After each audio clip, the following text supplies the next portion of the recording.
Hello, everybody. Welcome back to the Engineering Entrepreneur Podcast, episode 139 today. This is your host, Scott Tarsi, and I run CADdesignhelp.com. Again, my website, CADdesignhelp.com. Go there, and then you can put your email in to get on the list.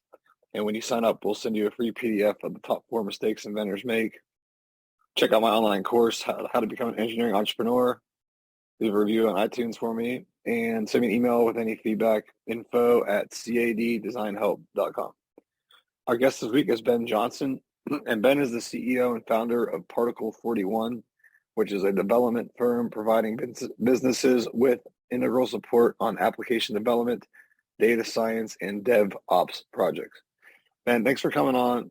Why don't you give us your background first, and then we can ask more specific questions. Yeah, thanks for having me, Scott. My background, I've been a software developer for 20 years and a serial entrepreneur. I did a travel startup right out of college. I did a travel media company and a finance media company. The cool thing about all of that was it was before the internet was easy. So you had to rack and stack your own hardware, and for the travel company, we built our own data center. So just was a AWS early adopter. So Amazon Cloud was something that we had to do early on to run the media companies. And then did a lot of consulting with that AWS expertise. And then about 8 years ago, I started a legal services tech company and sold it to LegalZoom. And then over the past few years, I've just been focused on Particle41, and we offer, like you mentioned, services and software development, DevOps, and data science. Why don't we talk more about what the different things that Particle41 does? Like, for example, what does DevOps mean? Sure. So DevOps is really, I think, another term for it would be platform engineering. So used to be that you had to have a separate group that kind of rack and stack servers, messed with hard drives, handled all the physical aspects of IT. And now with the cloud, you essentially build a platform, and my folks know how to write code that creates virtual servers and virtual resources. And so you can take a data center style environment and you can destroy it and recreate it in a matter of minutes because you've represented all your infrastructure as code. And so now people don't go click around in GUI interfaces anymore. They don't click around on in websites or hack into firewall appliances. They write code, and then that code can be repeated. And so my DevOps engineers are really good at writing infrastructure as code, as well as advising clients on how to really operate the assembly line. So, if you use the kind of the Ford Motors example, these are folks that they don't necessarily deliver the cars or work on the cars going on the assembly line, but they work on the assembly line itself. So now your software developers, they just focus on writing features that will make you more money or save on costs, whatever the driver may be. And so these DevOps folks are really dialed into the process of building the software, and they make developers' lives easier, and they make production more stable. Interesting. So what does a typical client look like for you? So we serve any business between 5 million and 100 million. So we have a really wide range. And I do a lot of CTO advisory also. So if you have a software problem, or you have problems that you think software could help you with, then I also advise you on those and help you make build versus buy decisions, or so really any what I'd call enterprise business that is using software to help accelerate their business, then we're here to help. Cool. So what are some examples of these different aspects that you work on, like the DevOps, the CTO work? Yeah, I could give you a couple. Maybe it would help if I just kind of gave you a couple case studies here. So Forte was a startup style business, early stage company. Forte does in-lesson, like one-on-one music lessons virtually. So we created their in-lesson experience, helped them set up essentially a two-sided marketplace that allows teachers and students to come together. And then they've developed an amazing business to go get award-winning music teachers and pair those up with, with your student. Or if you just want to decide one day you want to go take guitar lessons, you can go to fortelessons.com and you can sign up with them. And then when you're in the lesson, you're experiencing the software that we created, this in-lesson experience that we created. We also do VR technology. So Next Wave Safety is one of our clients, and they're revolutionizing safety training by creating programs in the Oculus headset. So you throw on the Oculus headset and you can figure out how to operate a forklift safely, for example, or how to handle patients safely, how to operate a ladder safely. And so you guys wrote all the programs for the Oculus. Is that what you guys did? So we wrote all the programs for the Oculus. That's right. Oh, okay. So that's like some 3D modeling, and which is what I do as well, right? Because it's all in 3D. You got to do that part of it. Sure. We're mainly creating the behavior and the actual game itself.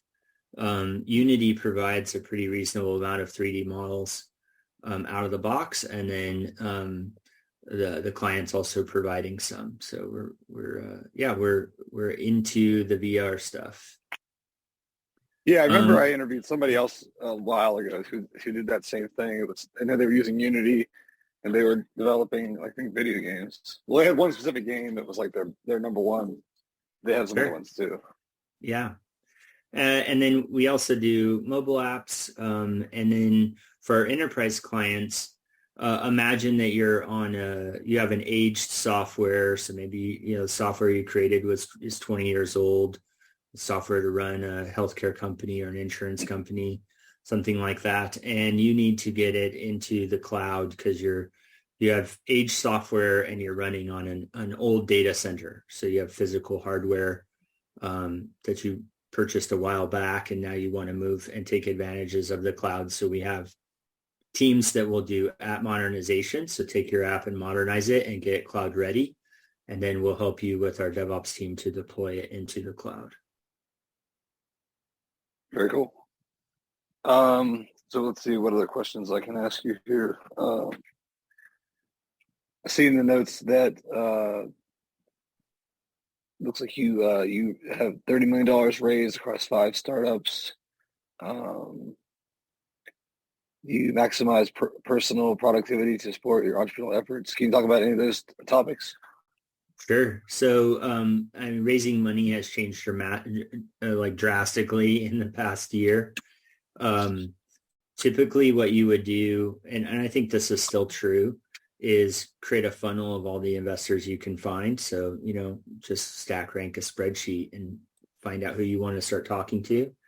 Put together a good pitch deck and start, grinding through and talking to people and taking their advice. And every question you get, tweak your investor deck to make it simpler and more understandable.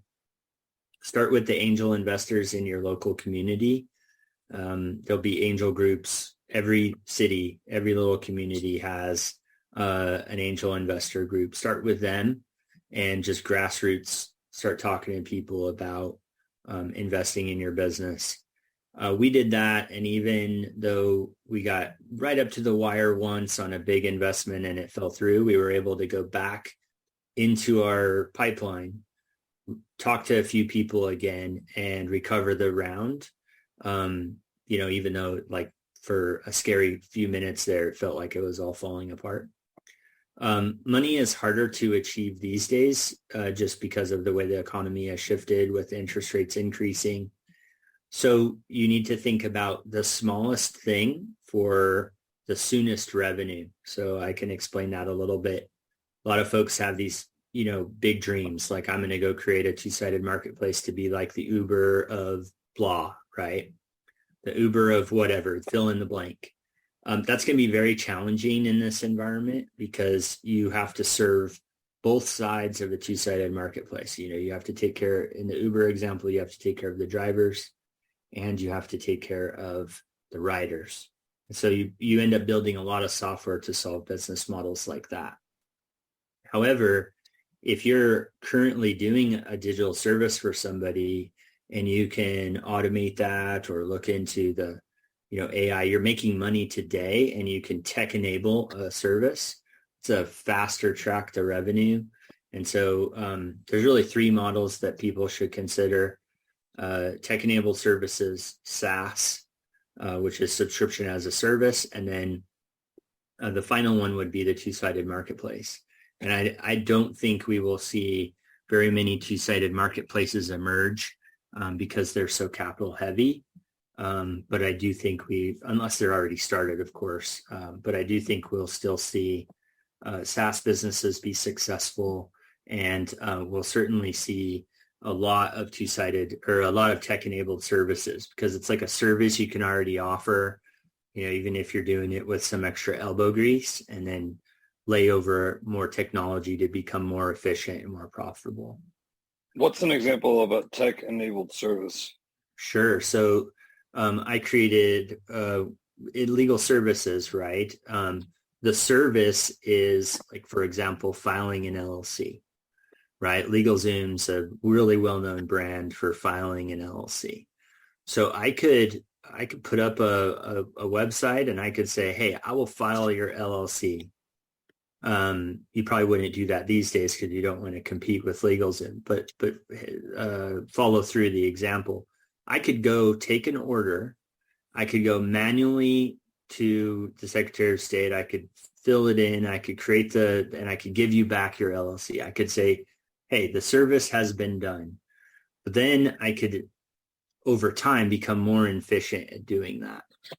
So it's a digitally offered service, file my LLC, but you're doing it for them. And so people are ordering it. Another would be like, a logo, right? Make me a logo. That could be a tech-enabled service. And with the emergence of AI, tech-enabled services will be easier and easier to automate. So are you already doing that where, like, somebody says, I want to create this logo making company, but I don't want to have to manually do it every time? He'll hire you and you guys will build the website to do that? Yeah, we're not really website builders, but we are essentially, the process of building a mobile app, for example, is a service, right? Go build me a mobile app or build an application. And then we're looking for ways to make that more and more efficient. Well, right. I don't mean literally the website per se, but like it has to be hosted through there because people want to find this service, the logo. You guys may not build the website, but you would build like the back end that actually does it. Yes. Like when somebody submits whatever, it's probably just like a description. It's like, hey, I want my logo to, because if they had an image, they would have the logo, right? So I'm just thinking through this example where I guess the AI would interpret their text block and make an image out of it. Yeah. There are image generation AIs.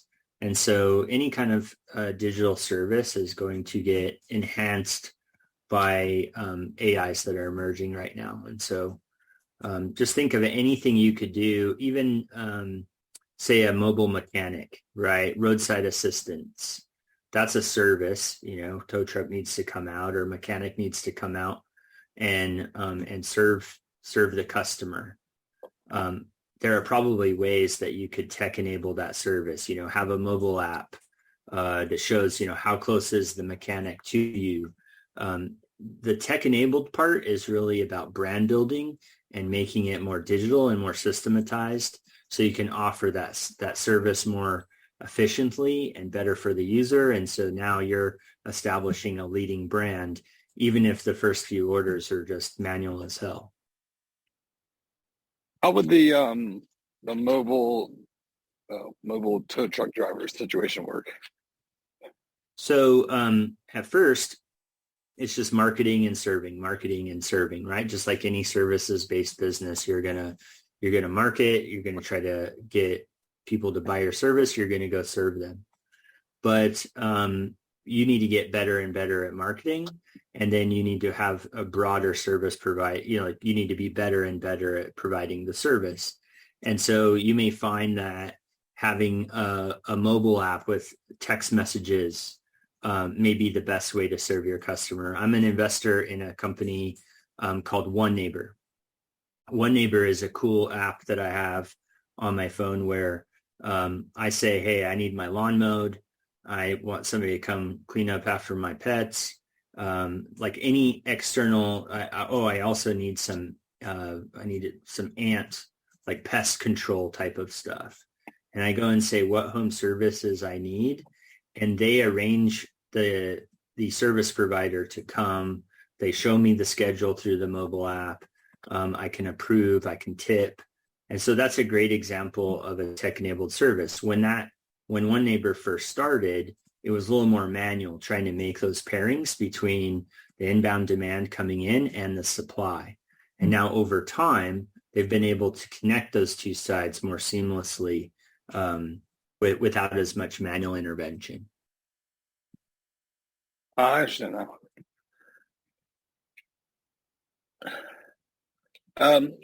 So what else can we talk about with regards to Particle 41? I think you had two things there. You had one was the investor relations, and then personal productivity. Yeah.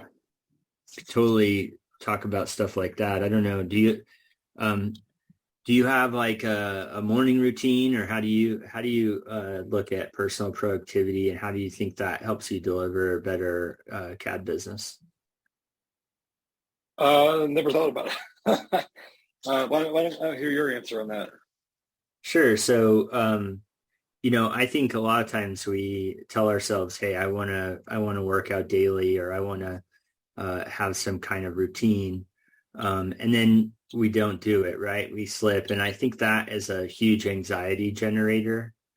And so Budros Killian, he talks a lot about just living in congruency with yourself, or, what you say you're going to do, you have to do, even inside your own head. And so huge believer in the morning routine, just to make sure that the things that you told yourself you would do are already done before your day starts. So I think this is essential for us as professionals. Otherwise, you're wishing you were doing something else all day, and that's the way to live. Yeah, I agree. It's like you just basically, you have to maybe you don't have to do the most important thing first, but if you can, you should, right? Because then it gets done. And the things that are less important, if you get to them, you get to them. If you don't, you don't. But if you got to prioritize, you got to be realistic with scheduling your day. But if you say, hey, I got to do these 5 things, then there's got to be the first 5 things you do. Because if you start doing other stuff, you may not get them done. Also, if those 5 things are taking 20 hours, you got to sleep at some point. So that may not be possible either. So I definitely fall into the trap of trying to do too much every day. I've gotten better in the last 5 years of being more realistic. Here's the number of things I could actually get done today. So why don't we try to do that? Because I've always tried to do too much. Yeah, I've started seeing a lot more content around the idea of monotasking versus multitasking. So multitasking is kind of a misnomer. I don't think we're actually capable of dividing our attention into 2 things and doing 2 things at once. It just ends up that we train our brain to pay attention less. So, we have email and Messenger open all day, with the LinkedIn tab also open, and whatever dings the loudest, so to speak, gets our attention at the moment. And then we're wondering why we can't do a task that takes an hour. And so because that hour just turned into 3 because you did 1,000 other things while doing that, where if you just had focus on that, you would have been done in an hour. Yeah, so the monotasking is a new phrase I've been hearing around a bit. I think there's even a recent book on the power of monotasking, and just this idea of blocking your calendar and saying, okay, I'm not going to answer emails. I'm not going to go check, my stocks for the third time today or whatever it is. I'm just going to focus on this one task and knock this one task out as best I can. And I think meetings in this post-COVID world have become the new form of monotasking. Like you schedule a meeting with somebody just to make sure that you do the thing and that you're not getting distracted. And so, I think everybody doesn't know it, but they're craving this concept of monotasking and really trying to not skip tracks when they're just starting to warm up. Yeah, I think in 2023, it's like the ultimate challenge now with all the distractions of their phone and every different type of service like texting and Facebook and all the other stuff to like actually sit down and do one thing and not be distracted. Like, I think it's almost a skill at this point to have the ability to not be distracted by all the options. Because I think most people are, they can't put their phone down, they can't, whatever it is. Yeah. And, then you're just not very efficient. Yeah. Yeah. I have a different computer for when I want to write code or when I want to concentrate on a technical task. I have a completely separate computer for those tasks that doesn't have all the messengers and all the distractions. That's one thing I found to help is just almost like situational desktops. And some of the browser tools are also trying to help people with that. Like Chrome now has the profiles where, you log into different profiles and you really have ability to organize all of that environment. So I could geek out all day about the kind of personal computing environment since I'm in there all day. Like many people just kind of live their lives in the digital space of their desktop, and then going and curating your push notifications, I think is something that we should probably all consider doing. Yeah, I know there's a way to put like a timer on yourself where it's just like it'll just turn off all notifications for like an hour or something. Yeah. And so that way if anybody sends you something, it just gets held. I'm seeing there's some kind of tool like that. So is this kind of stuff is what you do as like the something you said something about a CTO, like you were the CTO, like yeah, so I do. Yeah, I fractional CTO or CTO advisory. It's a form of CEO coaching that's really technology leaning and software product leaning. And so if you're a CEO and you feel like you need to systematize your business better, I find most of my CTO advisory clients are just afraid of getting behind digitally. And so we break that down, and I have playbooks for just talking about how are you systematizing your business. That might be a made up word, but where are you spending time, and how can you prevent from being the bottleneck in your business and make technology do all the work for you. And then also, because of a lot of questions I'm getting around AI, we're building up a AI solutions index. So as part of the advisory service too, we can look for solutions that are in the market already that can help you with things like writing if you're not already using ChatGPT for certain tasks. And then another thing that's shooting out of that is, what is your company's policy about using AI tools, and what should your team be aware of before they, one of my buddies is a lawyer, and so they had to put together a policy like, no, you cannot put case documents in ChatGPT, right? Like, we don't know where that information goes. Right. Yeah. And another thing that we've done in Particle is we've said, hey, you guys want to play around with something like a generative AI, but you're worried about how that might expose. We now have a kind of a package that we can run, and we can deploy your own private AI, so you don't have to worry about those things. We're really just trying to help CEOs be as efficient as possible to accelerate their business. So do you guys actually write AI code as well, or is that not something you guys do? Yeah, under our data science service, we do a lot of data engineering. We find that AI is kind of like the cherries on top of a bunch of data availability, right? Something that's truly unique to your business needs to know all that it can know about your business in order to help you make decisions or in order to write the right kind of content.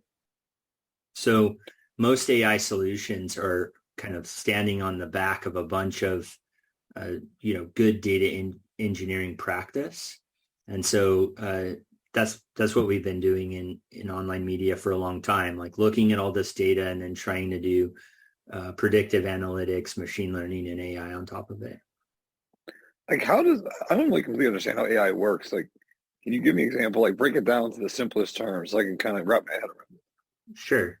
So AI is becoming a blanket term for anything really cool and automated. So I think what is really fresh on the scene is this generative AI or language models that are putting together, like if you look at the entire internet, think about every article that was ever written, and that's in a cloud, and the language model understands the meaning of words and how they relate to each other.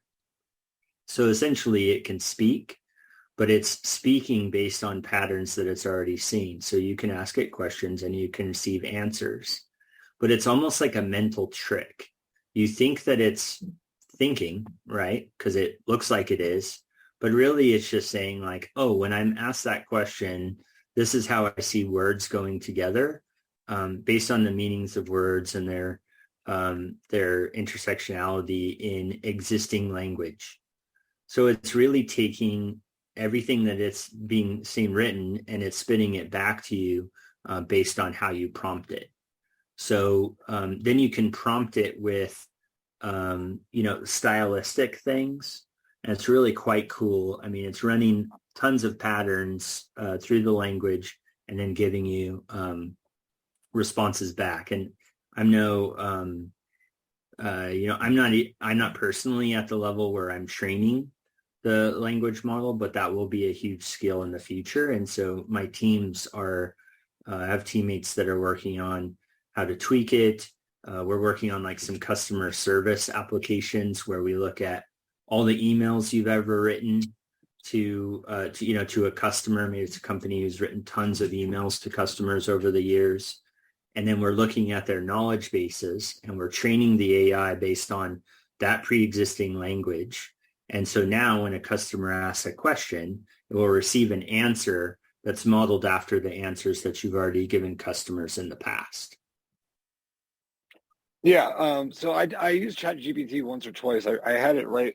I was just curious. I said, write me an article, or I asked a question, something about some kind of the process of invention, something pretty kind of vague. And it seemed to me it was like the equivalent of just Google searching something. Like, hey, how do I? The difference is it's answering it. It's like you're asking it to do something versus just asking a question. So like, you could be like, hey, how do I bake chocolate chip cookies? Or you could say, give me the recipe. It's like almost the same as just putting it into Google, but it seemed like it was picking and choosing from like different articles, which I don't know like how it makes that decision. So it's looked at it has all those articles. It's been modeled. Think of it as already having all of that inside of it. And then, I find it very productive for research tasks where I would have probably had to do, a dozen or more Google searches to find a precise answer. And it's already looking at all those public articles and able to, give me like the top 3 things to try. Whereas I would have had to go find like 12 articles to figure out those 3 things. Especially in software development, it's getting us to the correct answers faster. Yeah, I wonder how it makes the decision of like what to pick and choose, because it's obviously pulling from different sources. Like, you know what I mean? That's the interesting thing. Like that's almost like the machine learning part where it's like a human would pick and choose. Like, hey, you ask me, I want to know about whatever subject, and I would probably not just verbatimly copy one article, but I would take some from one, some from another, like you would write a research paper in college. It seems like that's doing that, but how it's deciding one over the other, like that is beyond me. Like how it would know. Mm-hmm. Yeah, those things have appeared adjacent to each other in meanings in so many places across the internet that that it's referencing those, it's linking those. So it's not going off left field where you would kind of expect it to. There are some really good examples of that, though, especially with words that mean the same things. Like, I don't know, I'm trying to think of a word that's spelled the same but has two totally different meanings. So you see that happening sometimes in the AI where it does get confused. Yeah, I'll have to come back and talk to you when I have like a really good way to break it down for you rather than just saying like it's magic, it's machine learning. I think there's probably that's kind a of better where way to I'm at. explain. Yeah. Yeah, I'm at the whole it's magic thing because I can't really, like, I understand everything you told me before about the repetition of words and all that, but like coming down to making decisions of what to pick and choose, that I don't know how it's, because like you can't program if then statements for every possible article on every possible subject. It's too No, much. it's beyond that. Yeah, it's a level beyond that. It is not a trivial advancement that we're witnessing here. It's not a trivial advancement. Okay, well, I usually keep the show around half an hour, but is there anything more you'd like to talk about with Particle 41? No, I mean I would just say if if you want to get in contact, maybe this has been interesting for you and you want to benefit from the CTO advisory, you can contact me at Ben at Particle41. I'm always available, or Benjamin Robert Johnson on LinkedIn. Okay, yeah, I'll put those in the show notes. You beat me to my second to last question is, what's your number one tip for the audience? So regarding the things we talked about, fractional CTO, productivity, AI, what's your top tip? I think my top tip would just be, I think we talked about that a little bit with, just get up and do it, whatever it is that you really want to be doing, whether it's going for a run or reading a book or whatever, just get up and do it, get it knocked out. And then I think, enjoy the people around you too. Don't forget about your family. I operate by 4 pillars: faith, family, fitness, and finance. And I think all those things have to be balanced in order to feel good about things. Atomic Habits is a great book, so that would be a top tip. Give that a read. What's that book about? It's just about the idea of if you can improve your habits, if you can improve your daily routine, you can improve your habits by 1%. Just imagine the trajectory that would create. So rather than putting a whole lot of pressure on yourself, if you can just do 1% better today in a particular area than you did yesterday, then you see amazing results. It's like compound interest. Compounding interest, exactly. You'd be 365% better. And it's interesting to me that like if you turned 1 degree, 1 degree every day for a year, you'd be back where you started, 365 days. So, Right. So, I think Atomic Habits is a great book, and looking for those 1% improvements is huge. Another framework was like, if you want to get good, if you did something an hour a day for a year, you could get to mastery. So like if you played guitar for an hour a day for a year, you'd be a pretty damn good guitar player. You can get into that, 80 percentile. Another guy who wrote about this framework, he decided he wanted to be really good at ping pong. So he spent an hour a day playing ping pong, and he was pretty decent, like pretty decent. Yeah, the challenge there is it's like going to the gym. The first few times is easy, when you get to like day 45 and you're sick of it and you have other stuff you need to do, that's where, it's just like doing a podcast. Like how people do 4 podcast episodes and then stop forever. For sure. It's not the first week. It's not maybe the first month. It's when you get beyond that and it becomes like a task you have to do. At that point, you either have to decide that you really love doing it and you'll continue, or maybe it's not for you, because it's always like that honeymoon phase at the beginning. It's easy. Come back and talk to me when you've done it every day for 3 months and see how it's going then. Right, exactly.